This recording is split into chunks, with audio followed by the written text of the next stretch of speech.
নমস্কার সকলকে। আমরা চলে আসছি বামনডাঙ্গায় অত্যন্ত পকেট এরিয়া, সেটাকে বলে করম লাইন বা বিচ লাইন।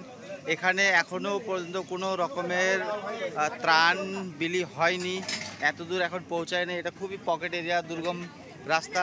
এখানকার লোক অতিরিক্তভাবে আক্রান্ত। বাড়ির থেকে এখনও কাদাগুলো ফেলতে পারেনি, এরা বাড়ি থেকে কাদাই ফেলছে। এই যে আমরা এখানে পৌঁছেছি মেটলি ব্লক তৃণমূল কংগ্রেসের পক্ষ থেকে। আমরা সবাই এখানে আসি, ব্লকের নেতৃত্বরা, শাখা সংগঠনের নেতৃত্বরা সবাই আসছি যে আমরা খুঁজে এই গ্রামটাকে আমরা বের করলাম, যেখানে এখন পর্যন্ত কোনো রকমের ত্রাণ হয়নি। তো আমাদের কমিটির পক্ষ থেকে, আমাদের সমিতির পক্ষ থেকে এখানে এদেরকে খাওয়া দাওয়ার ব্যবস্থা করা হচ্ছে। কিছু জামা কাপড়গুলো আনা হয়েছে যাতে আমরা জামা কাপড়গুলো ভালোভাবে বিলি করতে পারি। আর এখানে অবস্থাটা খুবই করুণময়, মানে আপনারা দেখতেই পাচ্ছেন জায়গা জায়গাতে অবস্থাটা খুবই খারাপ।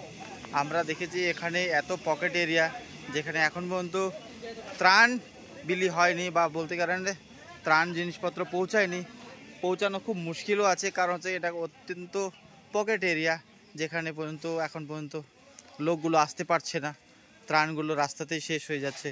তো এই ভিডিওর মাধ্যমে আমাদের একটা নিকট আবেদন থাকবে যে কাইন্ডলি আপনারা বামনডাঙ্গার করম লাইন বা বলতে পারেন যে আপনারা বিচ লাইন, এখানে অবশ্যই আসার চেষ্টা করবেন।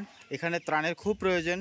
এই এত বড় বিপর্যয়ের পর এখানে ত্রাণ কিন্তু একবারও পাওয়া যায় না। এই যে দেখতে পাচ্ছেন এদের অবস্থাগুলো, বাড়ি ঘরের অবস্থাগুলো দেখতেই পাচ্ছেন।